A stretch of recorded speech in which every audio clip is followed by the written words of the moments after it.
Now, the Roma Wine Company of Fresno, California presents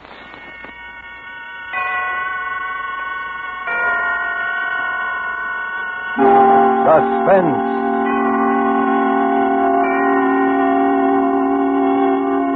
Tonight, Roma Wines bring you The Story of Ivy by that high priestess of the art of suspense, Mary Belloc Lowndes, and starring the young actress whose performance you admired in the picture An American Romance, Miss Ann Richards.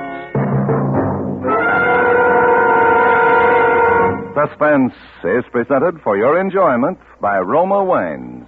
That's R-O-M-A, Roma Wines. Those excellent California wines that can add so much pleasantness to the way you live, to your happiness in entertaining guests, to your enjoyment of everyday meals. Yes, right now a glassful would be very pleasant, as Roma Wines bring you a remarkable tale of suspense. And with the story of Ivy and with the performance of Ann Richards, as extraordinary heroine, Roma Wines hope indeed to keep you in suspense.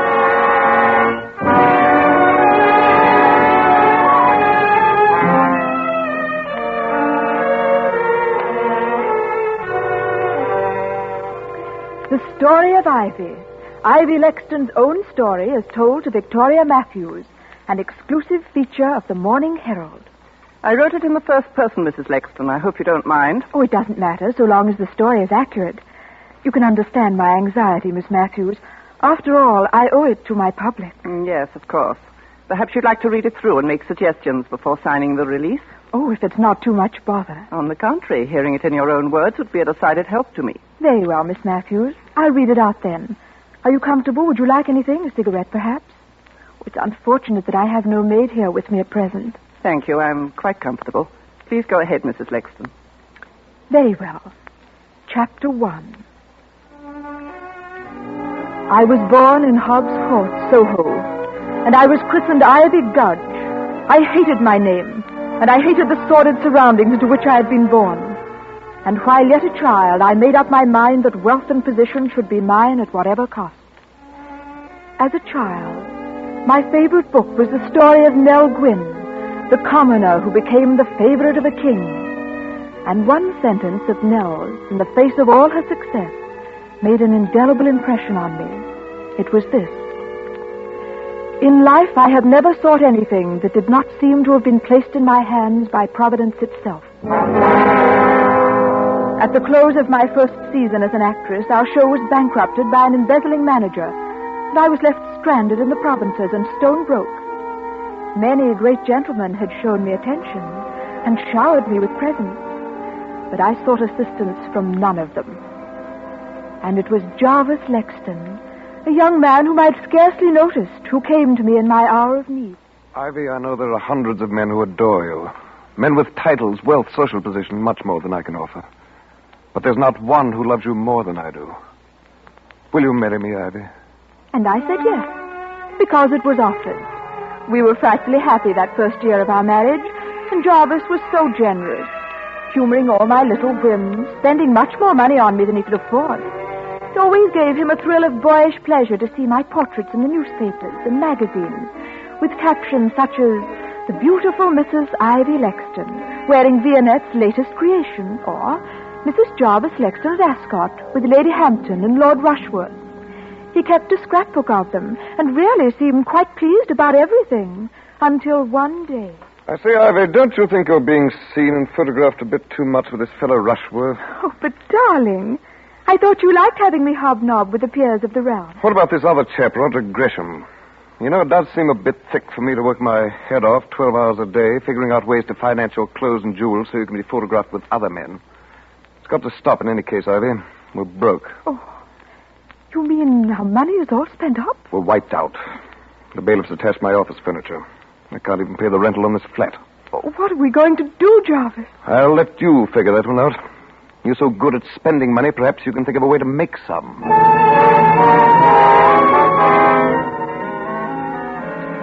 So you see, Jarvis really made the suggestion to me himself. I don't know what we'd have done during the next few months if it hadn't been for the generosity of Roger Gresham and Lord Rushworth. Roger was only a young doctor starting out in practice, and couldn't help a great deal, of course. Though he was even fonder of me than Miles Rushworth, now that I look back on it. It was in July that things took such a distressing turn. I'd been out to dinner with Roger Gresham, and I asked him up to the flat afterwards to say hello to Jarvis and cheer him up. Poor Jarvis hadn't been feeling well lately. Well, Ivy, this is a fine hour to come home to your loving husband. Where have you been? Out, darling. Aren't you going to say hello to Roger? I suppose I should thank him for keeping my wife amused. I say, old fellow. Roger has just been telling me the most fascinating things. He was called as an expert, you know, for the Crown and the Bronson case. I asked him to come up and tell you about it, darling, since you're such a detective fan. Well, that's nice of you, Roger. Do tell me all about the Bronson case.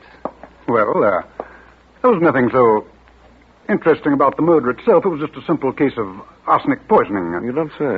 As a medical man, what interested me about it was what a doctor ought to do in a case where he suspects a patient's being secretly poisoned. What would you do, Roger? Well, it's hard to say. If you called in the police and your suspicions turned out to be unfounded, it would just about finish your career. I suppose that's why so many poisoners get away with it. Well, I guess I'd better be getting along. Drop in again sometime, Roger. And bring your own arsenic. Jarvis. Well, cheerio. Ivy, see you later. Really, Jarvis, I've never been so humiliated. You know I don't like him. Why do you persist in bringing him here? Why, darling, I do believe you're jealous. Well, why shouldn't I be? I like it when you're jealous. It's like old times, isn't it? Do you deny that he's in love with you? And that you've encouraged him? Him and I don't know how many others? Oh, now, darling, don't be like that. There's only one other. You admit it? Well, darling, we may as well be realistic. We're still Stony Brook, and you don't seem to have any prospects. What are you driving at? Well, Miles got back in town today, and Who's I'll see Miles? him tomorrow night. Lord Rushworth, darling. Oh, that titled idiot. That titled idiot has been paying the rent on this flat for the past 6 months, if you want to know the truth. Why, you little... Oh, well, now, darling, can I help it if Miles Rushworth is awfully, awfully fond of me? And if it helps us, what's the difference? Go on. I'm listening. Darling, look, I'm just a burden to you at this stage, aren't I? So you want me to give you a divorce, is that it? Needn't make any difference between us, darling. As soon as I'm Lady Rushworth, I'll settle a nice allowance on you. Are you serious? Of course I'm serious, darling. Well, I don't play your rotten, filthy game. Jarvis. You married me for richer or poorer, and you're going to stick to your bargain. And if you try to divorce me, I'll make such a scandal your precious Lord Rushworth will wish he'd never met you. In fact, I've a notion to do it anyway. Oh, Jarvis, you wouldn't. That would spoil everything. You're frightened, aren't you? Well, I'll give you your choice. Either you give up your boyfriends and keep me, or you'll lose all three of us. Which will it be? Well, all right, Jarvis. I'll tell Roger and Miles both. I can't see them again, ever. Why didn't you just ask me to kill myself? I might have obliged if you'd been more honest. Jarvis, you mustn't say such things. You're poison to me. I ought to let you go. But I won't. And if it's any satisfaction to you, I'd be better off dead than with things the way they are.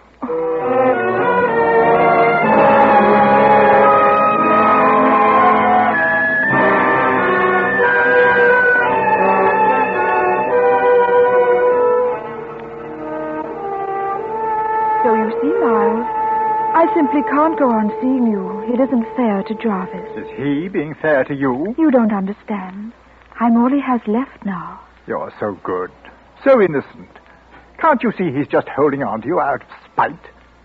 Has he done one thing? Has he even tried to get a job so that he can support you? I married him for richer or poorer, until death do us part. Then I pray death be merciful to us both, Ivy. Oh, you mustn't say such things. It's wicked. I'm sorry, my dear. Ivy, I wanted to give you this little remembrance. I had hoped to give it you under happier circumstances, but please accept it now as a farewell present. Oh, Lord Rushworth, you shouldn't have. It's only a little thing, the little handbag you admired so much. We saw it in Cartier's window. Oh, Remember? the one with the emerald clasp. Oh, you shouldn't have. Oh, it must have cost a fortune. Look in the mirror. Oh. The emerald matches your eyes. You will accept it. won't you? Oh, Miles, I'll carry it with me always.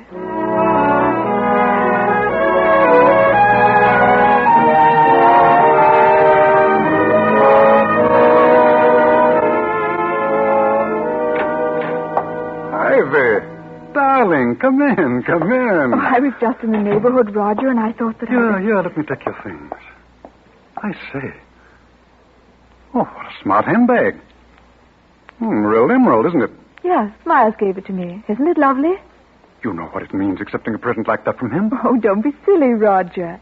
It was a farewell present. Farewell? Darling, do you really mean that? Roger, please. What if your housekeeper walked in? Oh, I'm sorry.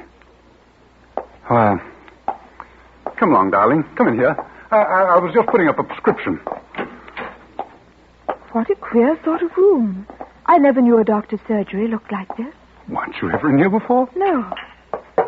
What's in that bottle? Huh? Oh, arsenic. I thought it was a poison. Well, it is. It's also a fine tonic, taken in the right amounts. How much would it take to, kill someone? Oh, about the same amount as the amount of sugar it would take to sweeten your coffee. Oh, doesn't it give you an eerie feeling? What? That little glass jar, there's death in it. Prison, waiting to escape. Oh. Aren't you being rather morbid? Will you have 1 or 2 spoonfuls of death in your coffee, darling? I say, you are a little Borgia, darling. It's my patient now. Wait here, darling. Shan't be a moment. As soon as he'd left the room, I picked up the glass jar on the end of the table, unscrewed the top of it, almost without being aware of what I was doing. How strange and exciting to know that death was in that jar, in those little white crystals. Then, as if some power outside myself had suddenly taken possession of me, I pressed the catch of that lovely jeweled handbag and commenced spooning out the white crystals. 1, 2, 3, 4. Sorry to be so long, darling. I had to listen to a recital of the Colonel's symptoms. Oh, that's all right. I was just fixing my makeup. I can't seem to find my lipstick. I say, old girl, you're looking rather pale. Perhaps I had better prescribe a tonic for you. Oh, no. I'm just a little tired, that's all. Hello. What is it, Roger? Oh, nothing. I could have sworn I put the cap back on this bottle. Oh, well.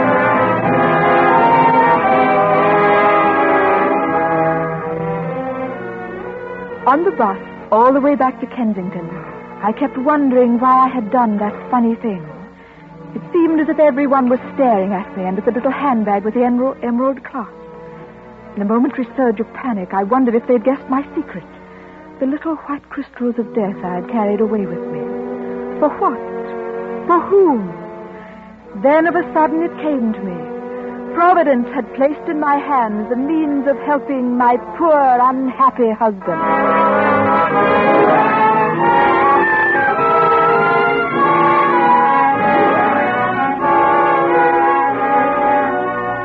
For Suspense, Roma Wines are bringing you as star Miss Ann Richards, whom you have heard in the first act of The Story of Ivy by Mrs. Belloc Lowndes, which is Roma Wines' presentation tonight of Suspense.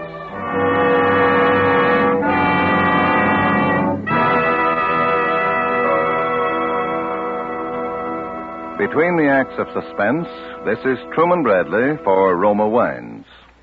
Gracious hostess, Elsa Maxwell makes this timely suggestion. During the warm weather, I'd suggest you try America's smartest, coolest drink, refreshing Roma wine and soda. So simple, and yet so charming. When the temperature soars, enjoy iced, thirst-quenching Roma wine and soda. Simply half-fill tall glasses with good Roma California Burgundy or Roma California Sauterne. Add ice cubes and sparkling water. A little sugar if you wish. And for a decorative touch, garnish with cherries and slices of fruit. The secret of the flavorful goodness of Roma wine and soda is the distinguished Roma wine, unvaryingly good, always high in quality of bouquet, brilliance, and taste. The result of selected grapes, slowly brought to perfection in California's choicest vineyards, carefully, unhurriedly, guided to flavor fullness by the ancient skill of Roma's famed wineries. Yet all this goodness is yours for only pennies a glass. Remember, because of uniformly fine quality at reasonable cost, more Americans enjoy Roma than any other wine.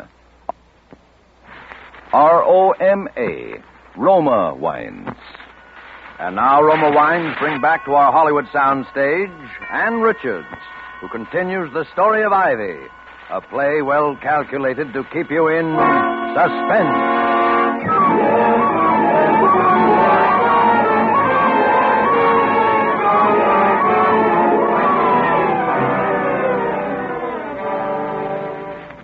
My husband's illness lasted only a little more than a week, but to me it seemed an intolerably long time. Thanks to the generosity of Lord Rushworth, I was able to have a nurse in to look after him.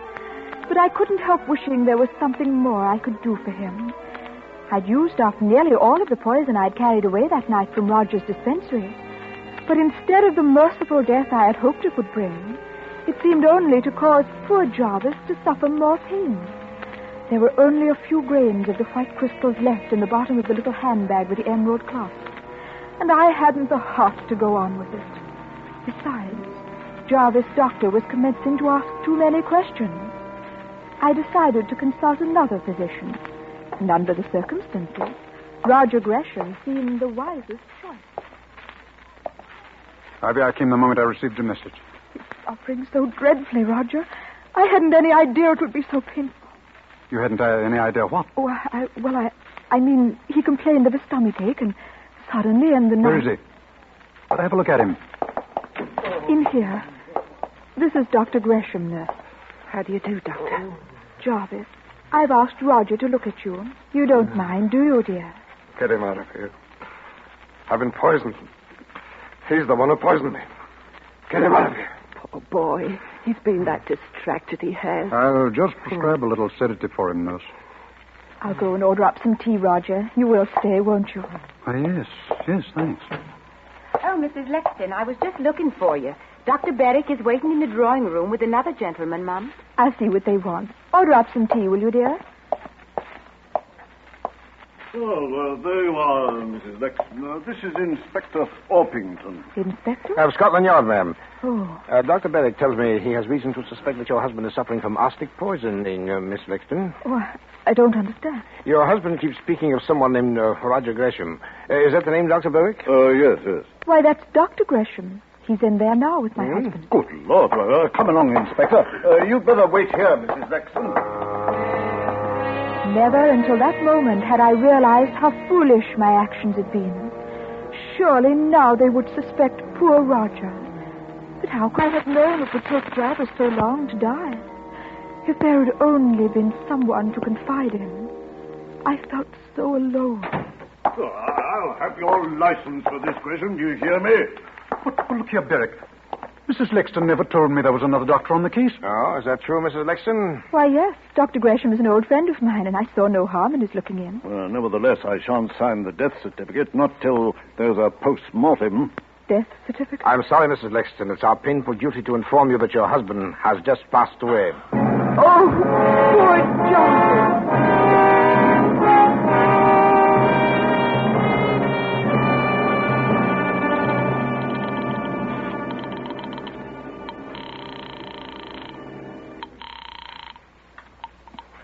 Dr. Gresham speaking?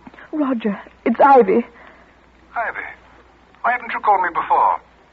What's been happening? Oh, Roger, it's been such an ordeal you don't know. And that dreadful man, that inspector from Scotland Yard, has been here again asking questions. What kind of questions? Well, darling, I can't tell you everything over the telephone, but he said it was his duty to find out the truth. The truth about what? They found out that poor Jarvis... The inspector told they know it was murder, because Jarvis hadn't asked it. Good Lord, Ivy, they don't think that I... What possible motive could I have? None, of course, darling. But I was silly enough to let out to the inspector that you had been, well, fond of me in a sort of way. Are you there, Roger? Yes. Yes, go on, Ivy. Well, the moment I said it, I saw what a mistake I'd made. But he spoke as if he already knew such a lot. Or at any rate, some part of it. What part of it? Well, that even if I didn't care for you, you had been very, very fond of me. Are you there, Roger? Yes. Yes, Ivy. Go on. What else? Well, he's certain to ask if I've ever been to see you at your house, I mean. Well, of course, I said no. Are you still on the line, Roger? Yes, Ivy. Well, you won't give me away, will you, Roger, darling? No. No, Ivy, don't worry. I won't give you away.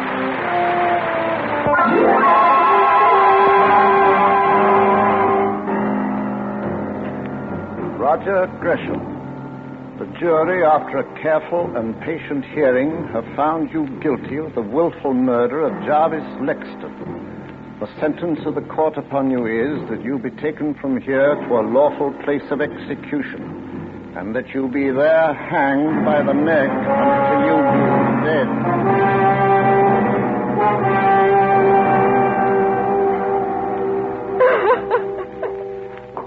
dead. there, my dear. You mustn't give way like this. I can't help it, Miles. It's been such a shock. First poor Jarvis and now... Well, it's all over now. Now, look here, Ivy. Why not take a long voyage somewhere far away from here? The sea air is marvelous for forgetting one's troubles. Make a fresh start somewhere. Rio, for instance. Oh, I've always wanted to see Rio. Perhaps we can go there for our honeymoon. Honeymoon? You thinking of remarrying? Why, Miles, darling, of course. Don't you remember what you said? If I were only free. Well, I'm free now. Ivy, I don't quite know what to say. I'm very fond of you, of course, and I'll gladly lend you any financial assistance, but as for marriage, particularly under the circumstances, you must know there's a great deal of talk about you and Gresham. Oh, surely you don't believe those stories? There's never been anyone but you, Miles. If I'd met you before I met Jarvis... It could never have been in any case, Ivy. Surely you realize that. Oh, I'm not good enough to be Lady Rushworth. Is that what you're trying to say? Too good, if you like. It is not my choice in any case. I was born with this name, and I have a certain responsibility. You stuffy snob. I wish I could make you understand. There's my mother, for instance. She's an invalid. Her heart, you know. Well, if I were to marry, I believe the shock would kill her. Oh, but the things you said, the present you gave me, what was I to think? I'm sorry if you thought I was leading you on. The night I gave you the bag, The emerald bag. You were saving it for the kiss-off. Was that it? Well, that's rather a crude way of putting it. It matches the color of your eyes, you said. And I said I'll carry it with me always. Funny, isn't it? No, Ivy, please, the servants. Don't you, Ivy, please me. I want them to hear. Perhaps the whole world will hear one day that Ivy Lexton poisoned a husband for Lord Rushworth. Ivy, what are you saying? 2 lives weren't too much for Ivy to sacrifice, and the risk of her own life meant nothing. She wasn't good enough for my lord. You, dear, sweet little Ivy Lexton. Oh, I can't believe it. Well, let me tell you something you can believe. I never loved you. I loved your money and the title. I wanted to be a lady. Oh, what a joke. Well, I'm not sorry.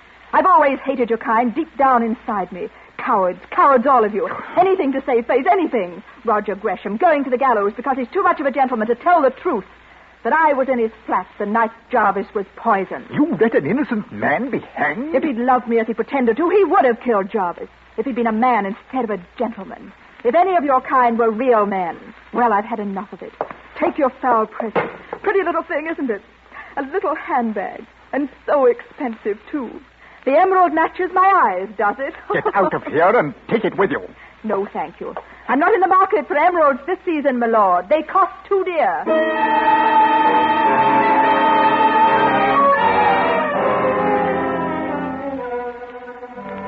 We've analyzed the residue in that handbag, Inspector. Good. What did you find? Well, quite a lot of face powder, some tobacco crumbs, and about 3 grains of chemically pure arsenic. Leave it here. Sergeant, bring in Mrs. Lexton. Yes, sir. All right, bring in the prisoner. Oh, what's the meaning of this? Inspector, please instruct your officers to treat me with respect. I'm not a common criminal. Let go of her, officer. Thank you, Inspector. Mrs. Lexton, have you ever seen this handbag before? Where did you get that? I'll ask you a question. Where did you get the arsenic that we found in it? I'm sure I don't know. Why don't you ask Lord Rushworth? My dear Mrs. Lexton, surely you know that Lord Rushmore is in no condition to answer questions. What do you mean? Lord Rushmore died last night of the effects of arsenic poisoning.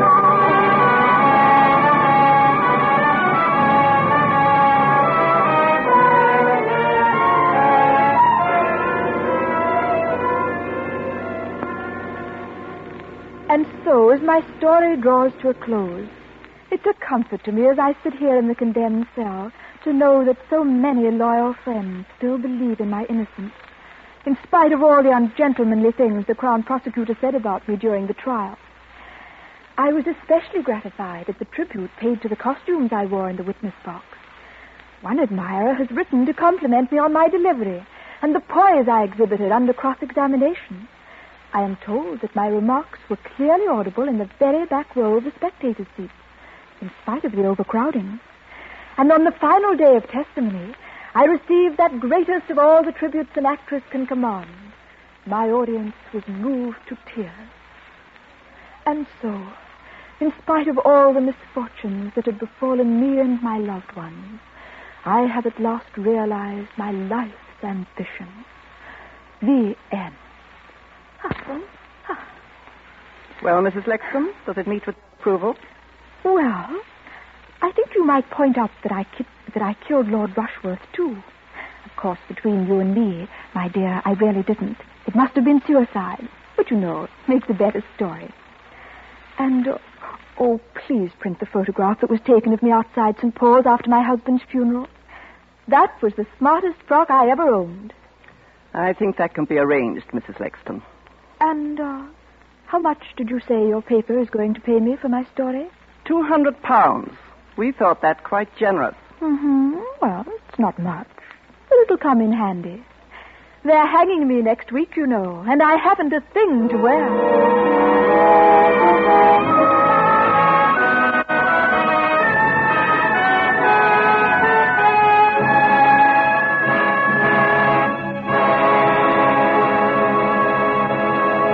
And so closes the story of Ivy, in which Roma Wines have brought you Ann Richards as star of tonight's study in Suspense.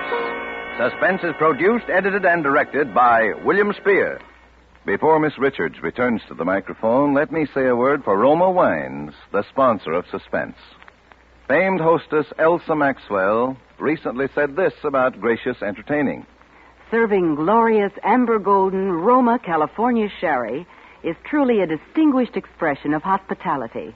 Your guests will appreciate the delightful flavor, aroma, and color of Roma sherry. Before dinner and during the evening, serve cool. From California's choicest vineyards come distinctive Roma sherry and all other fine Roma wines. The quality of Roma wines never varies. Always the same tempting flavor, always pleasing to the palate, yet cost only pennies a glass. And the next time you use vermouth, choose Roma vermouth. Zestful, full-flavored Roma vermouth is blended, developed with all the traditional winemaking skill of the Roma wineries, is made and bottled in the heart of California's famous vineyards, yet surprisingly low-priced. Try Roma vermouth soon, won't you? This is Ann Richards with a very important word. Our fighting men still need lots of weapons, ammunition, food, and supplies to defeat Japan, and they still depend on us at home to help pay the way. There will be one less war loan this year. So to do our share, we must buy bigger war bonds now during the 7th war loan. War bonds, remember, are the world's safest investment. Next Thursday, same time, Mr. Henry Daniel will be your star of Suspense. Presented by Roma Wines, R-O-M-A. Made in California for enjoyment throughout the world. This is CBS, the Columbia Broadcasting System.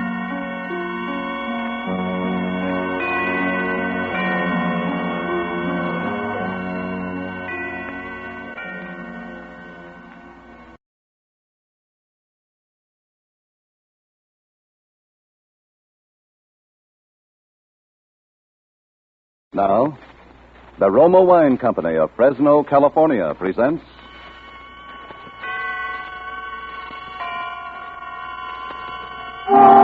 Suspense.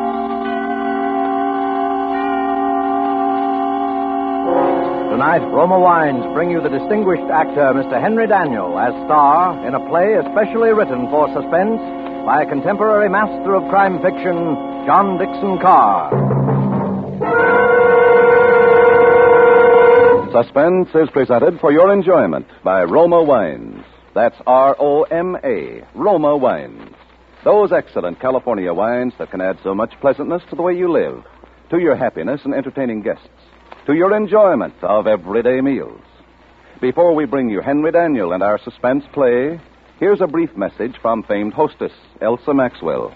When even so simple a main dish as a steaming, fragrant dish of spaghetti or beans is surrounded by bright green salads, golden rolls or muffins, and brilliant Roma California burgundy, the food is more appetizing, more enjoyable. And for a summery touch, a vase of flowers.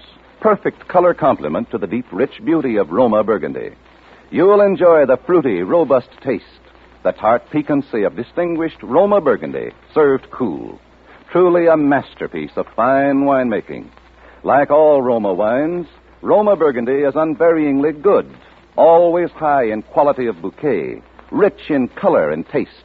The happy reward of selected grapes, brought slowly to perfection, gently pressed, then carefully guided to flavor fullness by the ancient skill of Roma's noted wineries in California's choicest vineyards.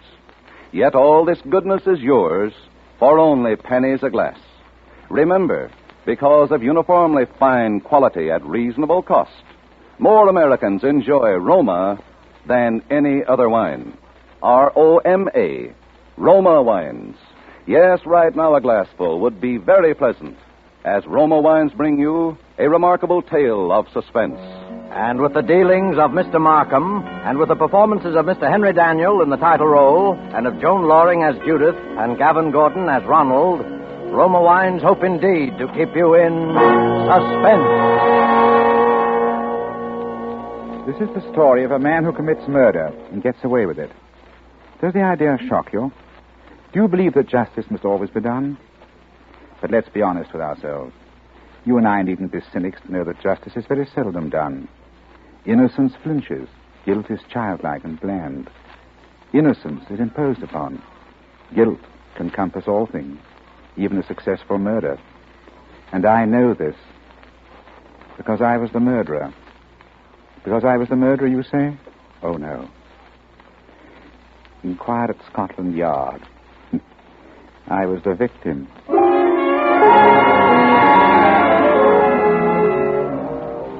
In Bond Street, not far from Piccadilly, there used to be an establishment which in a less fashionable part of town would have been called a shop.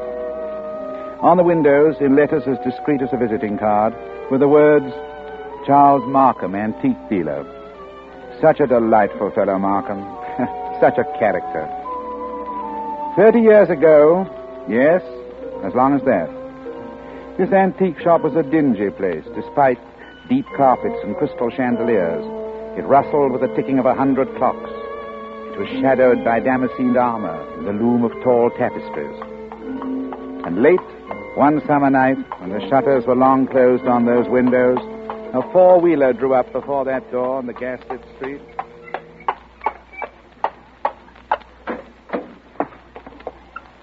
That's all, cabby. You needn't wait. Very good, miss. Good night. Good night. Come on, get along, horses. He must be there. He must be. I won't go back to that place. I'll kill myself first. I say, old man, look here. Oh, I beg your pardon. And I beg yours. I'm not the person you were expecting, am I? No, madam. As a matter of fact, I was expecting a police officer. A police officer? Merely an old friend who often drops in for a talk and a drink. Oh. You are Mr. Markham, aren't you? Yes, my name is Markham. Can I be of any service to you? I want to come in. I want to buy a present for somebody. Oh, really, madam? It's nearly 1 o'clock, surely tomorrow. Oh, that'll be too late. This is a special occasion. It's a birthday present, that's it, a birthday present, and I've got to deliver it at breakfast. And Sir George Lytell says that this is the only place in London to buy antiques. Sir George flatters me. One moment while I put some lights on. Oh, no, please. That one little light will be enough. But you won't be able to see anything. That doesn't matter. I'll trust your judgment. Just as you like. This way, madam.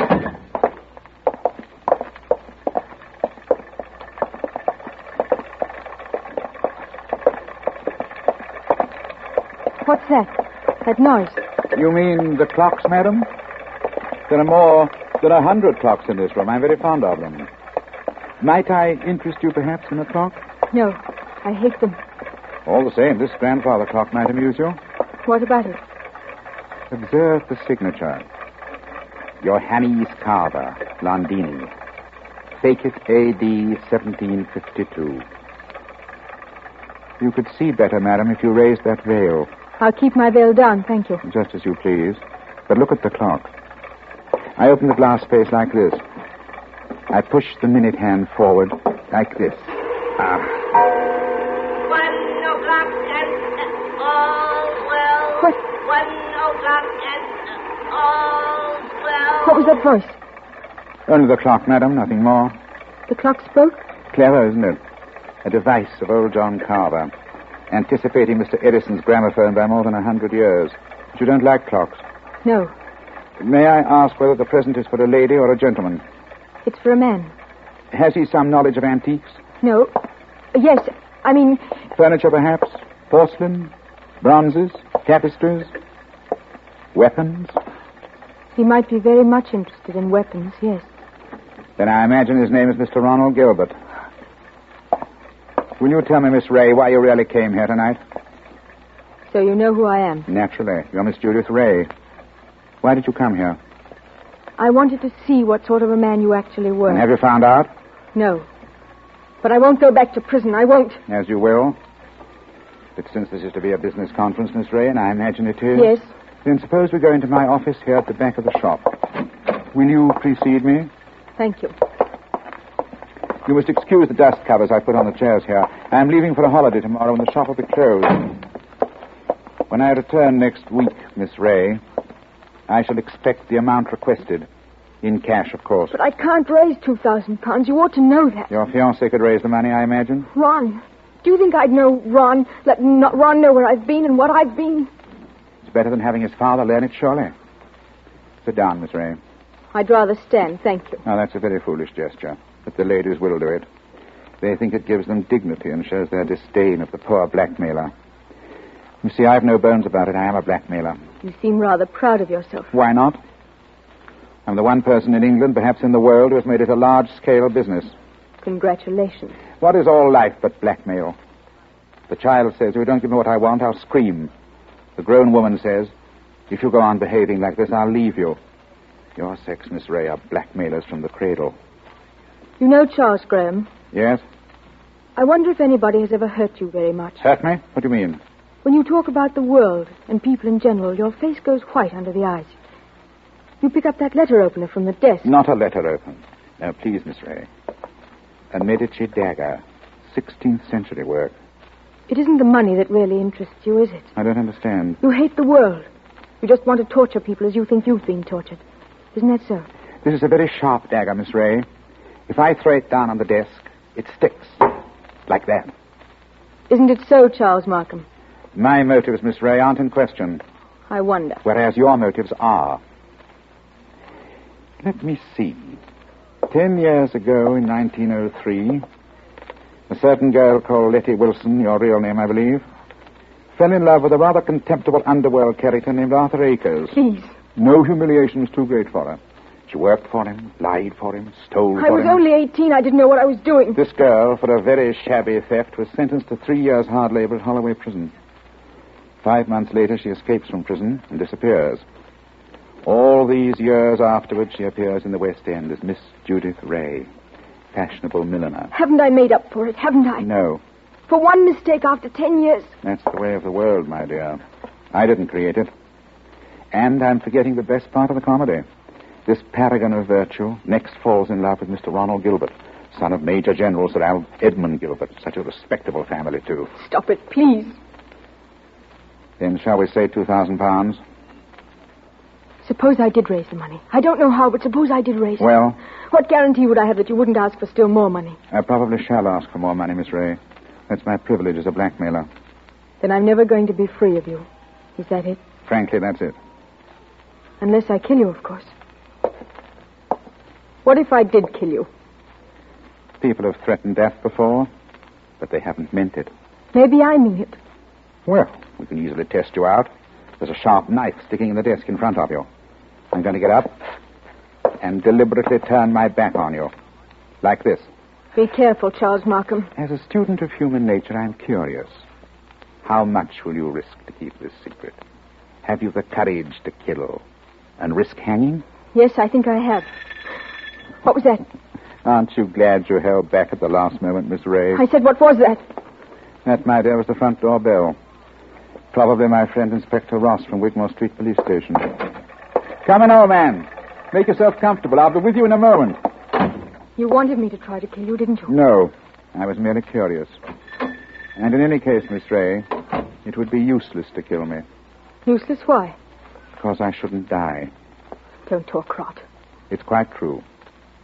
A man in my position must take certain precautions. If you killed me, I should be back to haunt you within half an hour. And I don't happen to be joking.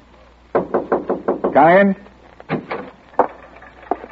Look here, Markham. Ron! Good Lord. Judith. Ron. Mr. Ronald Gilbert, as I live. What are you doing here? He hasn't got anything against you, has he? Speak up, Mr. Gilbert, have I? The fact is, Judith, Look at him, Miss Ray. See how he changes color and twists his moustache.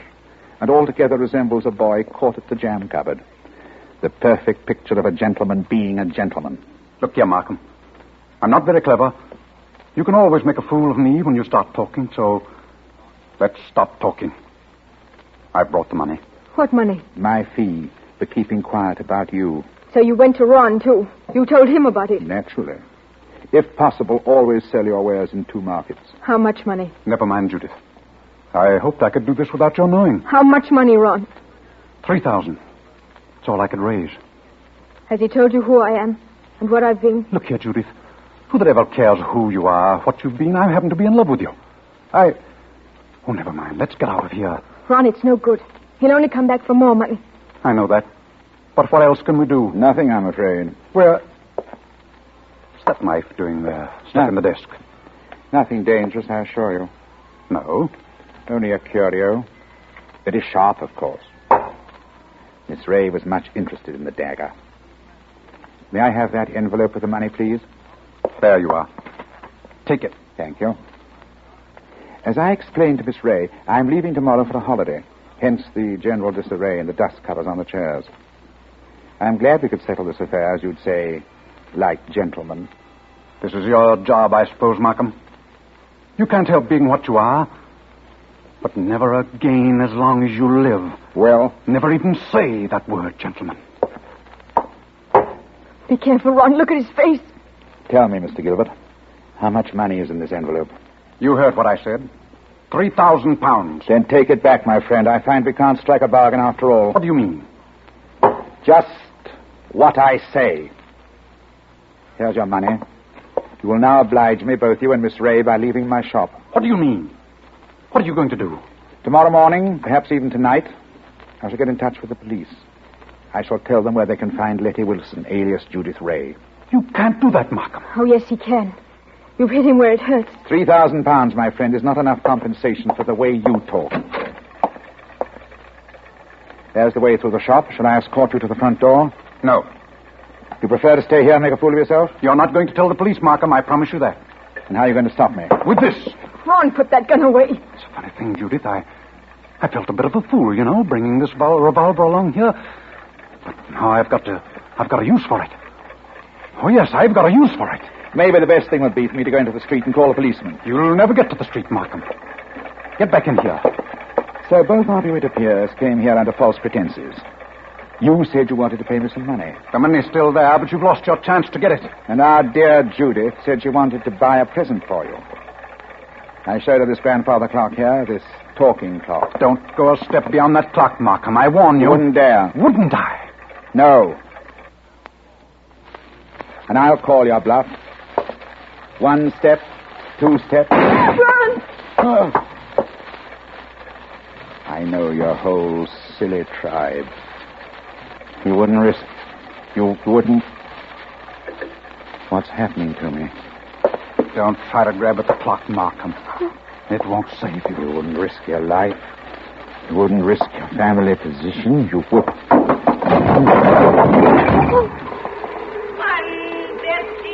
and all's well. 1:15 and all. I had to do it, Judith. Don't you see? I had to do it. Ron. Steady. We'll find a way out. Maybe he's not dead, Ron. Go and look at him. He's dead, all right. Please, Ron, go and look at him. Well? Shot through the heart. Bullet went clean through him and smashed the face of the grandfather clock. It's all I can see in this dim light. This isn't happening to us. It can't be happening. Got to think. I'm scared. You're not going to give yourself up. Have this whole thing made public? No fear. Wait a minute. There may be a way out. What way? He said he was going for a holiday. It means his absence won't be noticed. The shop will be closed. Nobody will come here for days, and certainly nobody will come here tonight. And the police officer. I forgot the police officer. What police officer? A friend of Markham's, Inspector somebody from Wigmore Street. He was expected here tonight. Then we're finished. Ron, could you pick up Markham and carry him? Yes, I could manage that. Why? There must be a back way out of this shop, probably in the office. Hurry, Ron. Why? I don't like to touch him. Hurry, Ron, please. He's as heavy as a sack of meal. He seems to be looking straight at me. I know. Everything here seems to have eyes and to move a little in the shadow. Did you see the expression in Markham's eyes just before you... No. I didn't notice. He seemed to be looking behind us, or beyond us. I don't know how to describe it. And he said something, too, that scared me. He said he couldn't die. He said that if he were... Close the door, quick. The back door. Where? Oh, there it is. It's locked. It's locked. Isn't there a key? No. Maybe in his pockets. On a key ring. There isn't time, Ron. I think I heard the front door open. The police... I've got it. Dust covers. What? Those white cloths that fit over the chairs. Look at them. What on earth are you talking about? Like the game we played when we were kids. Somebody sits in a big chair, you fit the dust cover over him, and nobody can tell he's sitting there. Don't you see, Judith? That's how we can hide Markham's body. It might work. If there's time. There's got to be time. Take the cover off that big wing chair. All right. Maybe there's a chance.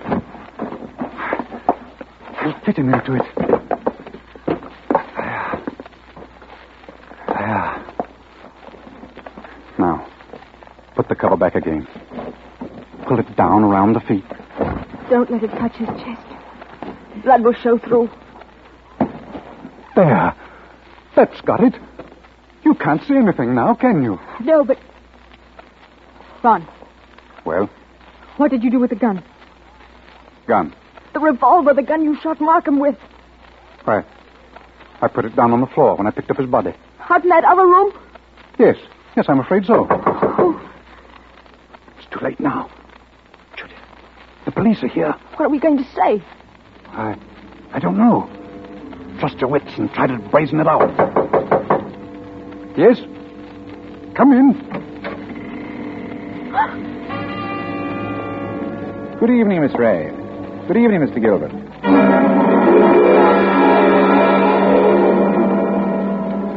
Charles Markham. You're Charles Markham. Correct, Miss Ray. But why should that surprise you? Why do you look as though you were seeing a ghost? Because we are seeing a ghost. If you're Charles Markham, whose body is it? Judith.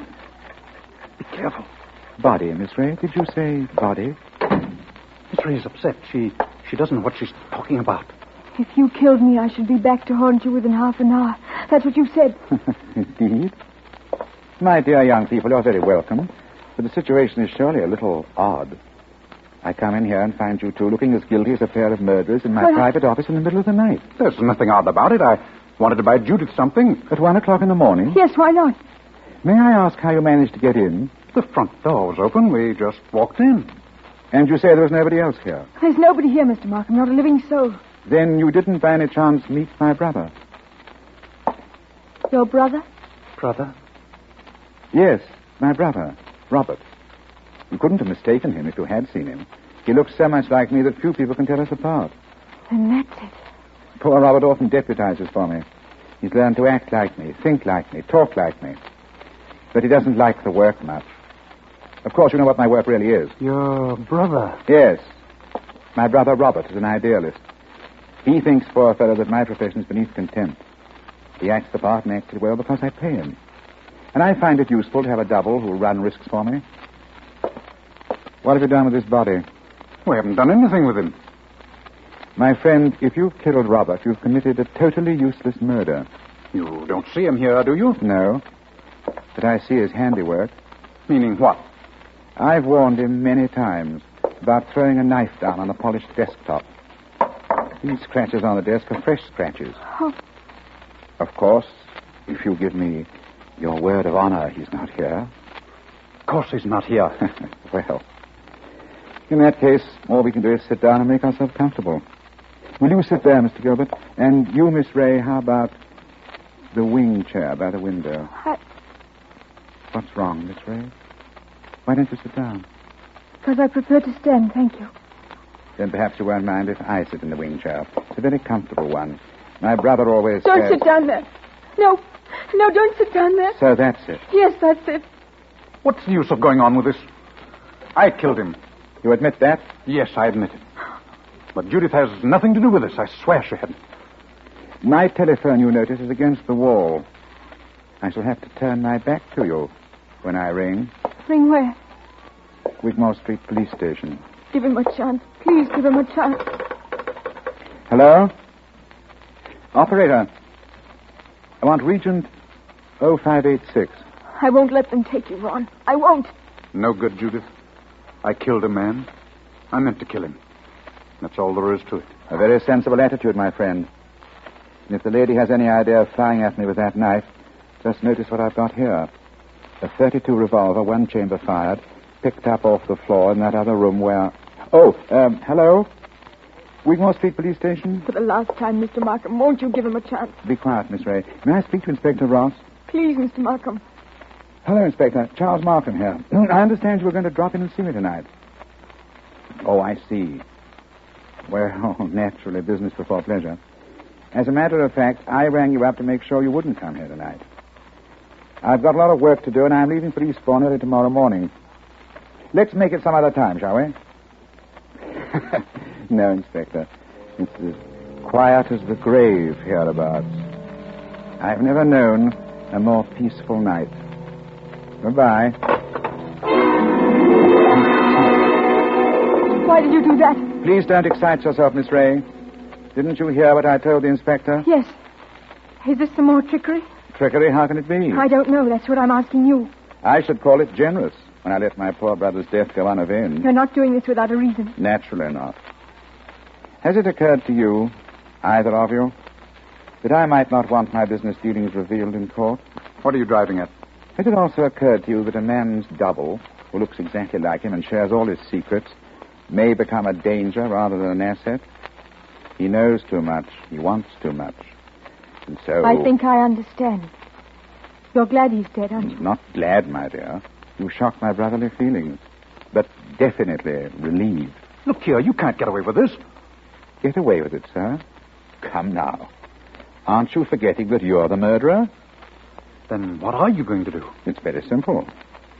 We three, in an unholy partnership, will dispose of Robert's body.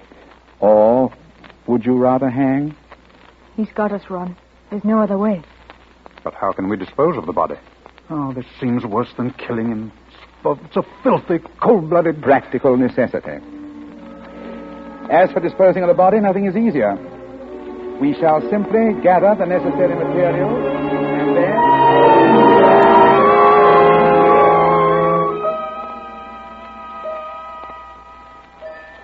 And so, as I said before, this is the story of a man who commits murder and gets away with it. Ronald Gilbert looks back across the years and is still firmly convinced of his own guilt. But of course, Gilbert never shot anybody. I was the man who committed the murder. 1 o'clock and all's well. 1 o'clock and all's well. Don't you remember? The bullet that killed my brother is supposed to have passed through his body and smashed the face of the grandfather clock. But that's an impossibility. The face of a grandfather clock is much higher than the heart of a man. You see, 2 shots were fired at the very same instant. Gilbert missed and smashed the clock face. I fired from the door of the office and did not miss. That was why my brother looked past those 2. I went out by the door, at the back, locked it, and reappeared at the front afterwards. It was not Robert Markham who died.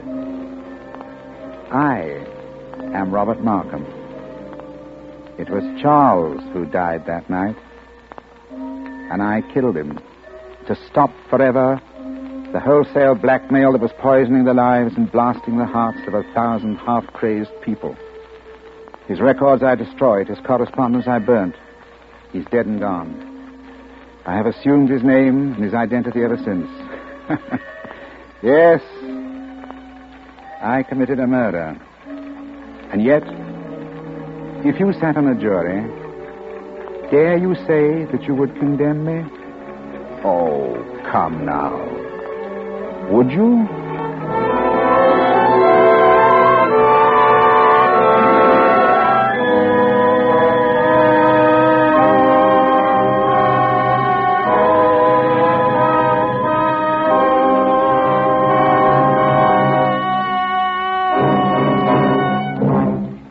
And so closes the dealings of Mr. Markham, in which Roma Wines have brought you Henry Daniel as star, with Joan Loring as Judith and Gavin Gordon as Ronald, in tonight's study in Suspense.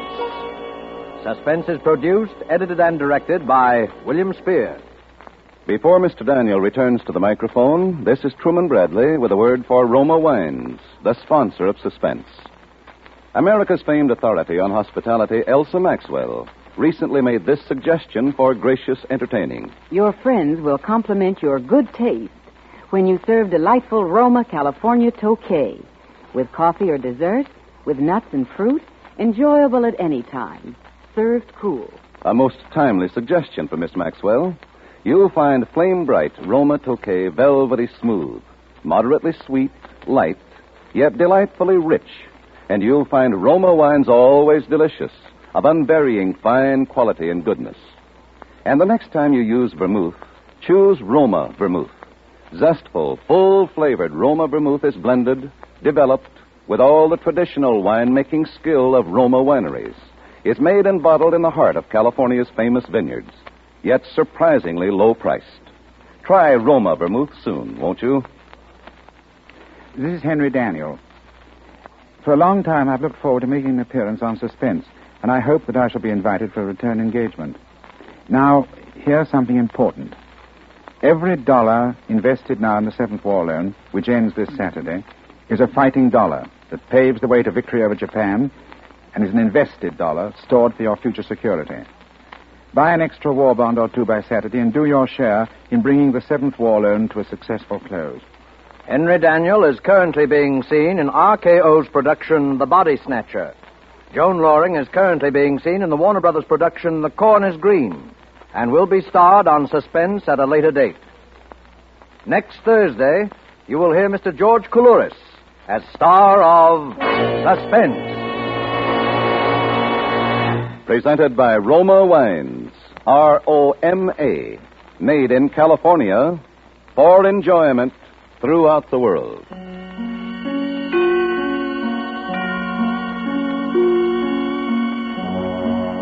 This is CBS, the Columbia Broadcasting System.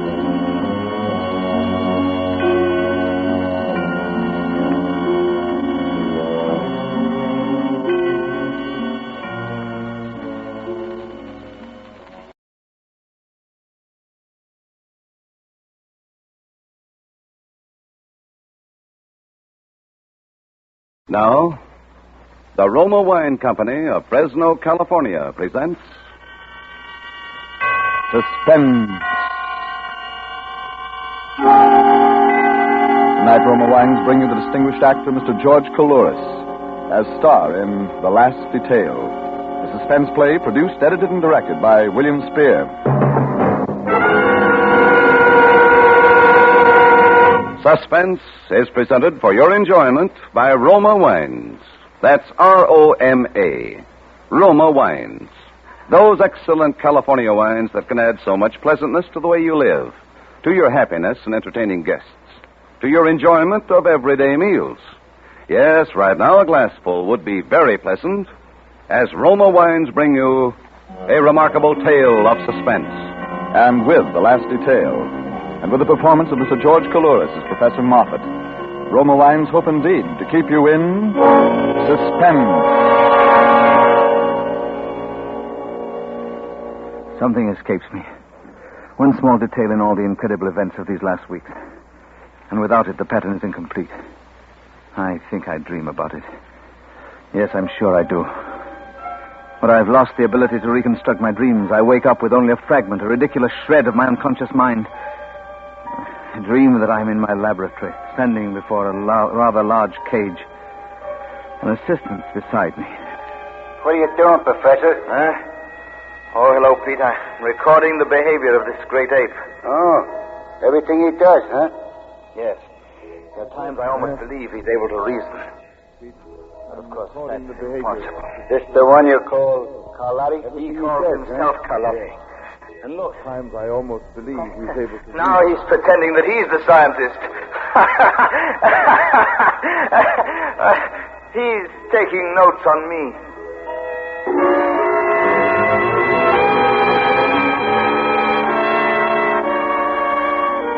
That's all I remember of the dream. But after that, something about the cage.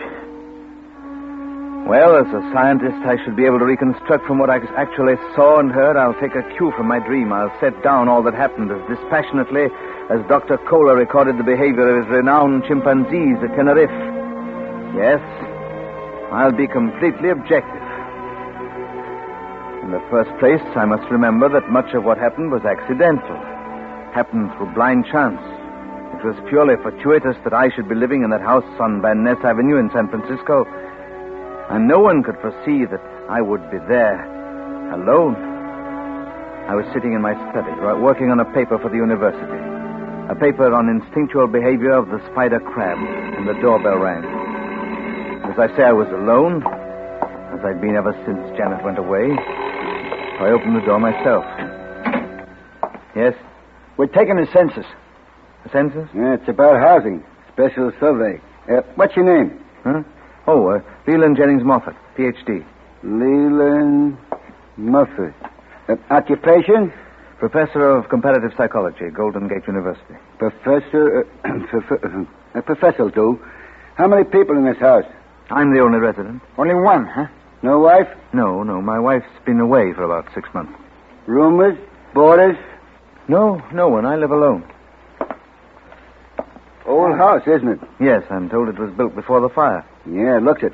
Well, okay. Thanks, Professor. Thanks very much.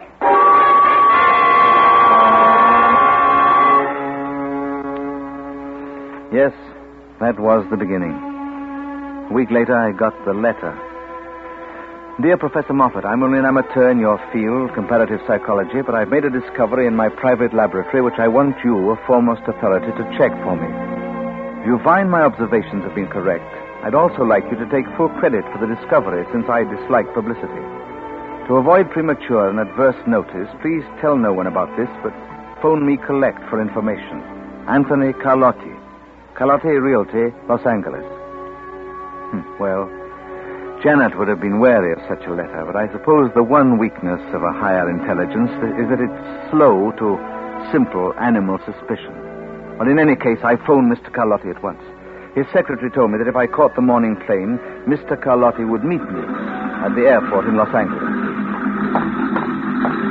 Pardon me, you Professor Moffat? Yes, Mr. Carlotti? No, I'm just one of the boys. I was sent to pick you up. Oh, thank you very much. Do you work for Mr. Carlotti? I guess you'd call it that. That bag yours? Yes, it is. I got a card right over there. Let's make it snappy. Oh, fine. Look, I wonder, have I met you somewhere before, Mr... Just call me Pete. You might have. I've been here and there. Oh, well, I don't suppose it's likely, but still, you look very familiar. There's a million mugs like mine, Professor. Here. You're riding back. Very well. Oh, my, this is luxury. For the boss, nothing but the best. All set? Yes, all set. Tell me, do we have far to go? Huh? Oh, no, not far. The boss is in Bel Air. Bel Air? Well, he lives there? Sure, some layout he's got. It's quite a change for you, Professor. Huh? Oh, you're one of the census takers. You were at my house last week. Look, Professor, I made a slip. Forget it, will you? Why should I forget it? It's the boss. I wouldn't want the boss to know, you see? Oh. You were trying another job, is that it? Yeah, something like that. I was trying another job.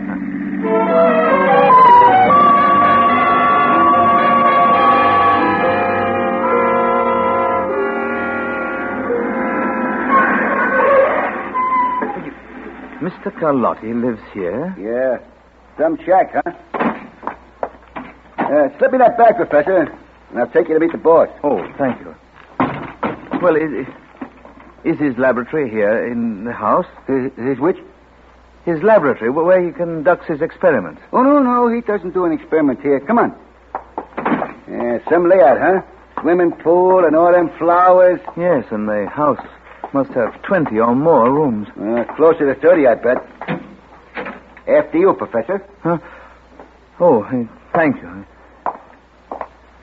Hey, you nosy. Where's Papa? He's waiting for you. Inside. Oh, this way, Professor. He calls this the study. Hiya, boss. Close the door, Pete. As you leave. Sure, boss. This is the Professor, Professor Moffat. I'll be outside. Oh, so Professor Moffat, come in, sit down. You have no idea how happy this makes me. Oh, thank you, Mr. Carlotti. Thank you very much. I'm glad to be here. You know, you touched on my one weakness. I bet I did. Yes, when you said on the phone that you have something on conditioned reflexes, why, that's rather my specialty. It's my hobby. Hobby? You're too modest, Professor. Why, just the other day I was rereading this, the report of your experiments with frogs. Oh. There's nothing to compare with it. Oh, well, frankly, I do consider that a contribution to the field. Well, why do you suppose I called on you to check my experiments? Oh, you mean because of that pamphlet? Exactly. I wouldn't trust anyone else. Oh, well, I confess I'm extremely curious to see what you're doing. Well, you only hinted on And I can't tell you any more until we get to the laboratory. I'll take you there after dinner. Oh, I hope sooner. Well, Professor, since I'm only an amateur scientist, my business comes first. I have 2 or 3 appointments. Yes, of course. So if you don't mind waiting here, I'll come back and get you. There are books, the radio, drinks in the cabinet. If you want anything else, you just punch the button, okay? Oh, yes, I'll be very kind. Fine. I won't be long. Right. Now, an hour or so. And then, Professor, you'll really learn something about reflexes. Oh. I guarantee it.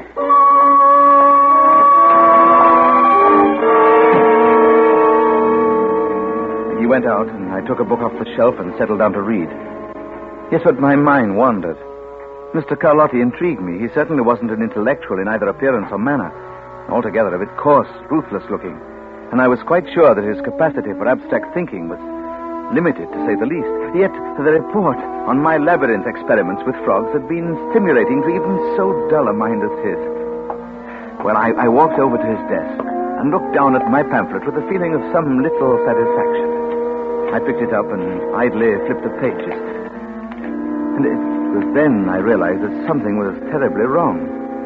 Because in the pamphlet which Mr. Carlotti told me he had read twice, the pages were still uncut. I threw it down on the desk and went to the door. The door was locked.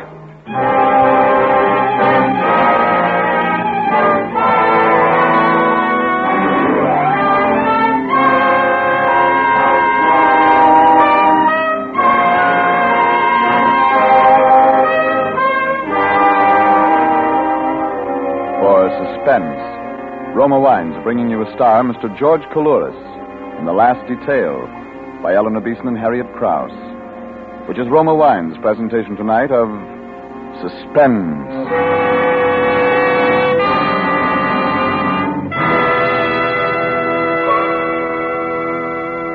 Between the acts of suspense, this is Truman Bradley for Roma Wines. Elsa Maxwell is famous not only as a hostess, but also for her helpful suggestions on how to entertain more graciously. Recently, she said, "The next time you have friends for dinner, add to their enjoyment of the food and give the occasion a gracious, festive touch by serving distinguished Roma California Burgundy. Even when ration points are low, your simple menus take on added glamour, added flavor goodness with Roma Burgundy. Serve well cooled." Yes, Elsa Maxwell's suggestion is one that lends enchantment to dining. You'll enjoy Roma Burgundy, its tart piquancy, its fruity, robust taste, the happy result of selecting and gently pressing luscious grapes from California's choicest vineyards, guided to flavor perfection unhurriedly by Roma's ancient wine skill. Good Roma wines never vary, are always enjoyable, yet cost only pennies a glass. Remember, because of uniformly fine quality at reasonable cost, more Americans enjoy Roma than any other wine. R-O-M-A, Roma Wines. And now Roma Wines bring back to our Hollywood soundstage George Coulouris, who in the character of Professor Moffat, in The Last Detail, continues a narrative well calculated to keep you in suspense.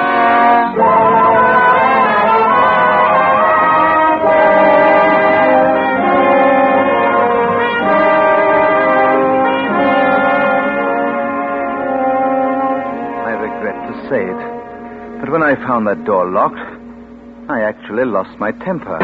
Open this door. You hear? Open the door. Let me out. Mr. Carlotti. Pete. You can't keep me in here. I'll call the police. Let me out. Oh. Well, Mr. Carlotti. Oh, something wrong, Professor? Look here. Why is this door locked? Why, locked? Oh, it has a spring lock, and I'm afraid the spring is weak. Well, I thought it had been fixed. I rang the buzzer and pounded on the door, but no one came. Oh, I'm terribly sorry to have kept you waiting. You've done more than keep me waiting. You've thoroughly annoyed and angered me. What's going on? Why did you bring me down here? Why, to make experiments. Yes. My pamphlet. You said you read it. Twice. Well? The pages haven't even been cut. Look. Oh, not that copy. That's a copy I'm sending to a friend, another fan of yours, Professor. My copy's in the reference library at the laboratory. Oh, I'm awful sorry you misunderstood. Oh, well, I'm not sure that I have misunderstood. Well, what about this trip to your laboratory? Well, we go there now. Pete has the car outside, and I've invited a friend of mine to go with us. His name is Sam Schwartz. I think you two will have a great deal in common. Well, Professor? Oh, well, all right. Let's hurry, then. I want to take the plane back tomorrow, and I also want a good night's sleep. Oh, I give you my word you'll be in San Francisco tomorrow, Professor. And a good night's sleep. Why, you'll have time to spare.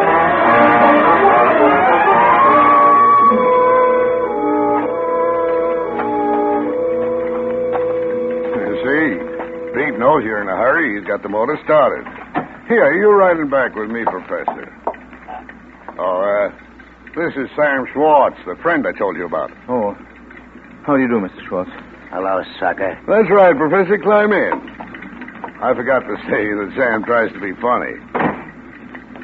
Well, we're ready, Pete. Let's roll. Okay, boss. And the boy up there with Pete is Nosy. I don't think you know him, Professor. Oh. Wait, yes, I believe I've seen him somewhere. What's the matter, Sam? Cat got your tongue? Why don't you make yama-yama with the professor? Nuts. Sam isn't feeling too well tonight, Professor. I feel as good as you're going to, Kalani. You see, Professor, Sam is from San Francisco, too, but he hasn't been as optimistic as you are about my experiment. Was that so? You came down to Mr. Schwartz just to see... Can it, you old goat? I came down because I was tricked. Shut up, Sam. Yeah, I was tricked. You can't be alone, Carlotti. You got me in the griddle. My boys will give you a payoff. I said shut up. They'll get you for this, Carlotti. You get up, boss. Shut up. Look, it's Mr. okay, Pete. It's okay. Sam's all right. He just wants to brag about his punks and how they're going to get Carlotti. He's loyal to the home team. Mr. Carlotti. Yes? Yeah? Well, what's wrong? I want to know what's going on. There's some mistake. Oh, no, Professor. No mistake. What has all this got to do with your experiments and with your laboratory? Professor, wait and see. No, I insist. There's been a mistake. Yeah. I don't think I belong here. Don't belong here? Pete, Nosy, Listen to the professor. Why, you're absolutely essential, Professor. You're going to be the star in this production.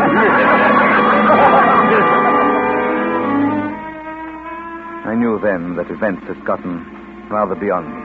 So I sat back and began to think, to sort out the facts of my situation in order to be able to deal with them rationally, scientifically. Nosey, the other man with Pete, I knew now was the second census taker, and it was apparent to me that I was part of some plan of Carlotti's, that Carlotti was, after all, what he appeared to be, a ruthless, stupid man. Well, at any rate, I would be able to outthink him. The car swung off the highway and pulled up in front of a closed gate over which there was a sign that said, rear entrance. A man in a guard's uniform opened the gate, and as our car went through, Carlotti leaned out and said, nice going, Mike. The headlights were switched off, and there were no other lights on the narrow drive inside, but on each side of the car I could see huge open stalls filled with all sorts of furniture, fireplaces, pieces of scenery, and theatrical props. Then suddenly, we were passing through what looked like a city street, and I knew where we were. This is a motion picture lot. Elementary, my dear Professor. Parrot Home Pictures. Oh, I've never been to one before. This is rather interesting. You're going to find it very interesting. Yes, I gather that. Carlotti, tell me, who's going to be killed tonight? Huh? Wise the guy up, Carlotti. Shut up, Sam. Will it be me or Mr. Schwartz or both of us? Well, what makes you think there's going to be a killing? Oh, come now. I've been on alert, I admit it, but I certainly can recognize an objective situation when I have to. Well, you won't be bumped off, not tonight. But my friend Sam here... Now, why don't you just drill me? What's all the trimmings? Well, you know how I like things, Sam. A little gaudy. Oh, and I'm the trimmings, is that it? Well, you, Professor, are the works. Because you are going to kill Sam. So you... Oh, no. Well, you won't really pull the trigger, but you look the part. What on earth are you Now, talking? see now, Professor. Now, on the right, another street. You know the city? Oh, yes. That's San Francisco. Mm-hmm. Van Ness Avenue, in fact. Well, yes. This is my block. That's the house. Why, it's astonishing. Fantastic. A movie set. Yeah, it really gives you a thrill, doesn't it? Oh, my goodness, yes.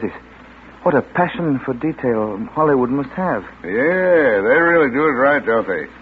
This is San Francisco now. They got another set of before the fire. Yes, I remember. I read about it. Yeah. The columns have been telling all about it. That's how I know. Okay, Nosey, outside. You too, Pete. Okay, boys. I'll cover our friends as they get out. Professor, Sammy, go on. What are you going to do? It won't take long, Sam. Just pile out. Yes, Mr. Schwartz. Come on. Yes, that's my house. Every detail, paint flaking off. Yes, a bit shabby looking. Yeah. And you'll be able to tell your friends you were in the movies, Professor, but they'll never believe you. Oh, I see your plan now, Carlotti. You're going to photograph me shooting Mr. Schwartz. Isn't that the idea? On the steps of my house. Who tipped you off? Oh, come. I'm a psychologist. It's relatively simple for me to follow your mental processes. Oh, it's simple, is it? Pete, get Sam out there. About the third step and watch him. Okay. Come on, Funk.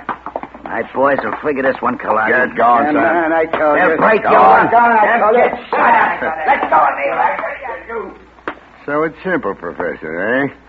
Well, now that you know how I'm going to do it, how do you like it? Oh, it's a colorful plan, unique, but it won't work. You think not, eh? No. To be blunt, you haven't the mind to carry it through. You've bitten off more than you can chew, Carlotti. You haven't the higher intelligence necessary for so much detail. Look, you'll be laughing out of the other side of your mouth tomorrow, so I'll let it pass. That's very well. Now, you take this gun, Professor. It ain't loaded. I'll get up there by that front door. And when I tell you to, point the gun at Sam like you mean it. As I climbed the steps of the set, I was filled with an enormous, valid amusement. Carlotti's plan was so ornate, so melodramatic. I could picture his self-satisfaction when he first thought of it, the immature pleasure he'd derived from working out the details, and I could picture the blind, stupefied obedience of Pete and Nosey when they went to San Francisco to find the right house on Van Ness Avenue. Oh, mine was right. It's because I lived alone. But mine was also wrong because I was trained for detail, trained to see and evaluate. Yes, it was like the reasoning of a human being pitted against that of a fairly adaptable chimpanzee. And as I stood in the doorway of the admirable replica of my house, I looked around quickly, for the one or two flaws which I could later use. Flaws which would prove that night I was in Los Angeles and not in San Francisco. Yes, and then Carlotti gave his signal. Okay, Professor. Aim your gun. Pete. Yeah? Get Sam moving, and then let it fly. Perfect. Perfect. What a shot and what a picture. Is he dead, Pete? Dead as a mackerel. You did good, too, Professor. In that picture, it looked like the real thing. Thank you, Carlotti. I enjoyed it. I suppose everyone likes to act. Yeah, I got to hand it to you, too. You didn't bat an eye. To see a man killed? Scientists can't be too perturbed about death. I guess not, no. Pete. Yeah? Get the late Mr. Schwartz into the car and watch the blood. There won't be a drop, boys. I got the coat under him right away. Now, Professor, I promised I'd get you home. Pete's going to drive me there, all the way to San Francisco? Sure. We've got to have Sammy found up there, don't we? Of course. Oh, yes, of course. So I figured you'd better go along for the ride.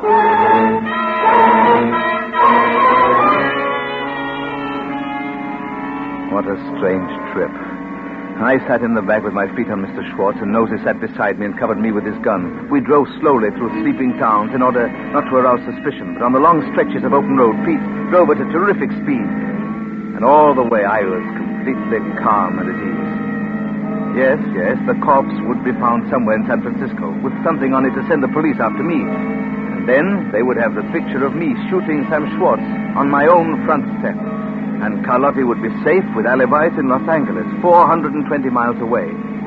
Yes, that was the way it was planned. Well, I felt a little sorry for Carlotti. It was going to be so easy to block him. After a while, I fell asleep.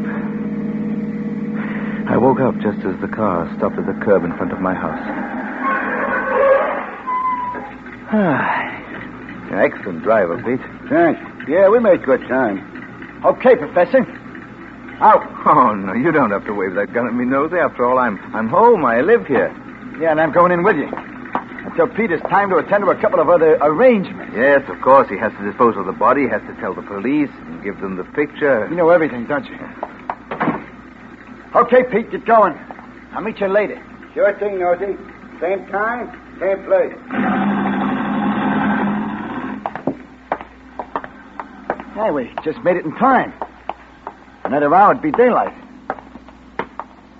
Got your key, Professor? Certainly. I'm a very methodical man. Yes, that movie, it's a clever copy. It's very clever. Yeah. Everything just the same as here. No. There are one or two minor differences. Thank goodness. What do you mean by that? Come in, Nosey. Well, the doorbell was quite different. It was like the old one I had replaced last year. I didn't see that. And another thing, Nosey, the porch light wasn't there. What porch light? Well, my landlord put one in for me because you see, I'm rather short-sighted and I often stumble going down the steps. And the house in L.A. didn't have that? Did you see one there? Well, No, I thought not. It won't be in the picture either. Well, maybe the picture doesn't show that part of the house. Oh, I think Carlotti got it all in. Carlotti's plan doesn't look so good now, does it, Nosey? The boss said to bring you here and stay till I hear the cops. And that's what I'm going to do, and that's all. But even now that you know that Carlotti's plan won't work... I don't know nothing about that. The boss has made out all right so far. Listen. The cops. Yes, that would be the police. Pete worked very fast. Where was he dumping the body, Nosey? You'll find out, Professor. I'm leaving. But if you try to leave that front way, I'll plug you.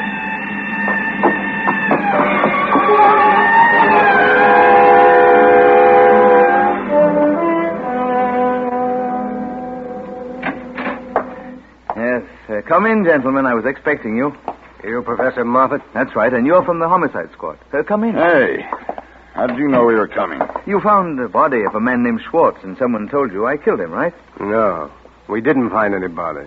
Oh, then someone sent you a photograph of me standing on my front porch shooting Sam Schwartz. Now, look, we don't know anything about you or Sam Schwartz, and we didn't see any pictures. Oh, then why are you here at this ungodly hour? We got a phone call. Phone call? Sure, someone phoned in. But you had a body here, so we came to check. Yeah, a body here? In this house? That's right. We always check these calls, even though a lot of them are from crackpots. This one said the body was in your cellar. What? Now, of course... What? In my cellar? Yeah, so if you don't mind, we'll just look around. No, you can't go into my cellar. There's nothing there. There's nothing in the cellar. Hey, grab the old ducker, Whitey. Hang on to him. I'll take a look-see.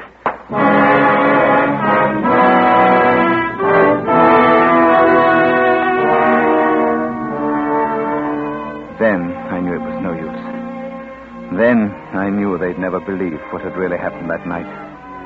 Then I knew that Carlotti had thought of everything, down to the last detail.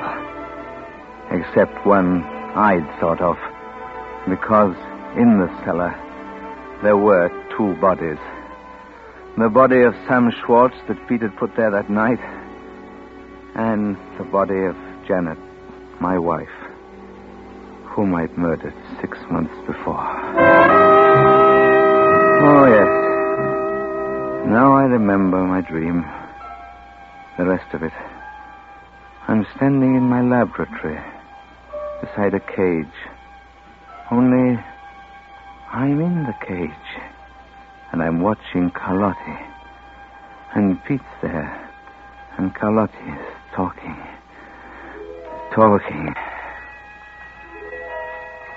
Okay, Pete.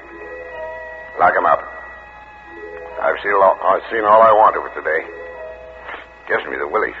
Funny to watch these apes, boss. Sometimes they're almost human. Yeah.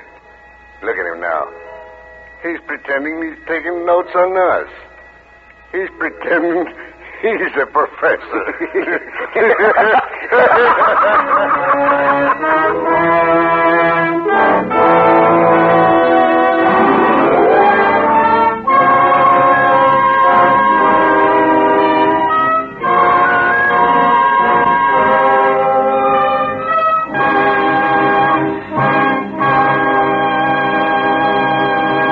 And so closes The Last Detail, in which Roma Wines have brought you George Coulouris as star of tonight's study in Suspense.